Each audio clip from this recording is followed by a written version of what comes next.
Hi, Steven Sitkowski here. I am the founder of Sitkowski Trading Academy, teaching folks like you how to be able to profit regardless of whether markets move up, down, or sideways. So I want to talk to you about rules-based technical analysis. And of course, when we're discussing technical analysis, we got to go to the chart. So why don't we do that? And I'm going to talk to you about both entry and exit strategies, okay? So let's pull up a chart. Here we go on Microsoft. I happen to have a trade on Microsoft right now, so this is as good as any. And basically what I generally teach students, and let me clean this up just a little bit.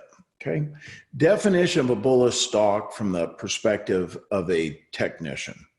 So this yellow line, that is a 30-day moving average. So first of all, we need the security in question, in this case, Microsoft, be trading above the 30-day. In addition to that, we want to see the MACD, the histogram down here. See that? We want to see that that is green, which as you can tell, it is. We want the relative strength index, the RSI, moving up.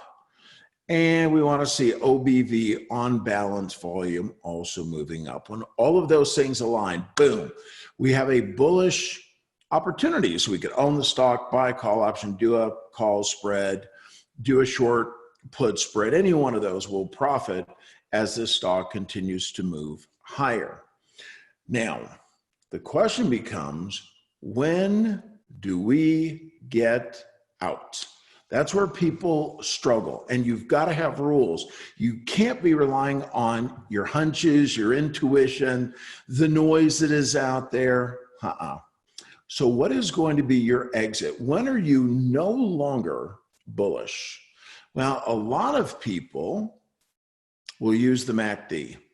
When the MACD turns red, they get out.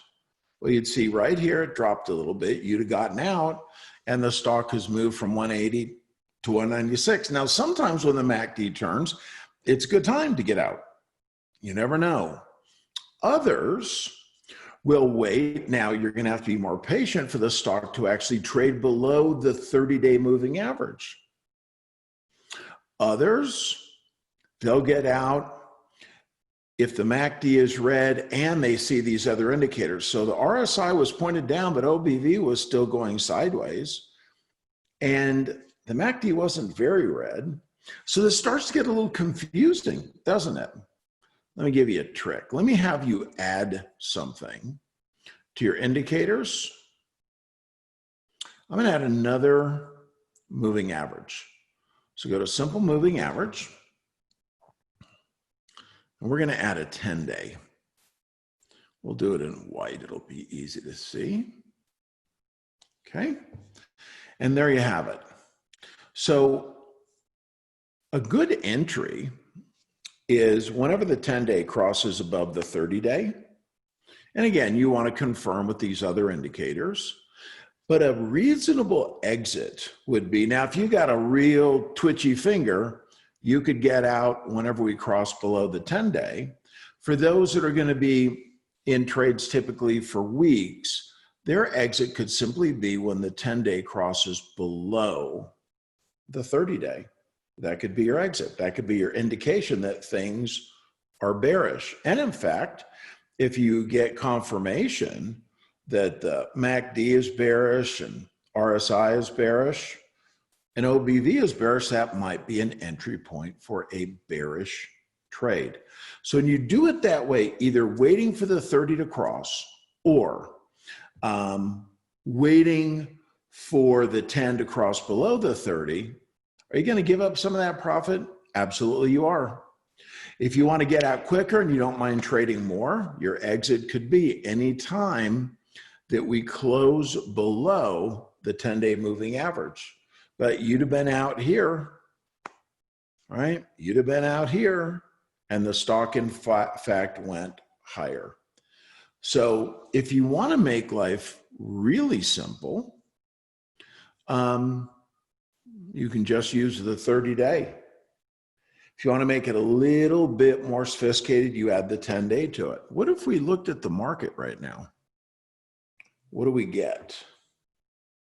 Look at this. The market just crossed below its 30-day moving average. How about the MACD? Red, RSI down, OBV starting to head down. So as it sits right now, we've had a weekend, the market is slightly bearish. And what is the trend? The trend is also bearish. Okay. So one would look at that and then look at their individual securities and ask the question, do I want to be in any bullish trades at this point? Now, the individual securities that you're with, like I'm in Microsoft, that chart doesn't reflect, doesn't reflect the overall market. But I'm always most comfortable when I'm trading in harmony with the market. But what we've got are the big companies have sort of stayed the course, have they not? You look at Apple, still well above its 30. Now, we just had some bad news on Facebook. A bunch of advertisers are pulling out. And look what Facebook did. It crossed below its 30. Everybody see that? Okay. So my real message to you is this. You have to have definite trading rules. Otherwise, you're going to look at a chart and try to interpret it and listen to all the noise and see how you feel about it. And that is a very ineffective way for you to trade. I want you to have specific entries and exits. So ask yourself, what are my rules, and stick to them. By the way, if you want to learn how to trade like a pro, I'd suggest that maybe you check out one of my free webinars, or go to sitkowskitradingacademy.com. Feel free to send me a note if you'd like to learn about various services that I offer and educational programs that you can take advantage of. All right, till next time, God bless. Have an amazing day. Bye for now.